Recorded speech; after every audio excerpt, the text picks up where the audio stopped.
বন্ধুরা আজকে গিয়েছিলাম বাজারে, আর বাজার থেকে দেখো অনেক ধরনের সবজি নিয়ে এসেছি। আর এই যে দেখো এই পাশে, এই যে দেখো এটাকে কি বলে বলো তো। এটা নিয়ে এসেছি, বড়া করবো। তো এক জায়গা থেকে নিয়েছিলাম না, তারপর আরেক জায়গায় পেয়েছি, ওটাও নিয়ে এসেছি।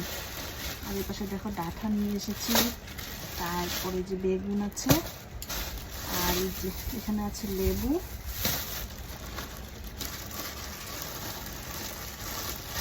আর এই যে দেখো এখানে লেসরা নিয়ে এসেছি, আর এই যে পটল, আরও আছে ঢেঁড়স। এই যে ঢেঁড়স, তো আজ আমাদের নিরামিষ, তার জন্য এই যে এত কিছু সবজি বাজার। তো এখন কাটা বাছা করবো, তারপরে রান্না। আর এই যে এই পাশে দেখো সরষা নিয়ে এসেছি আর 5 ফোড়ন।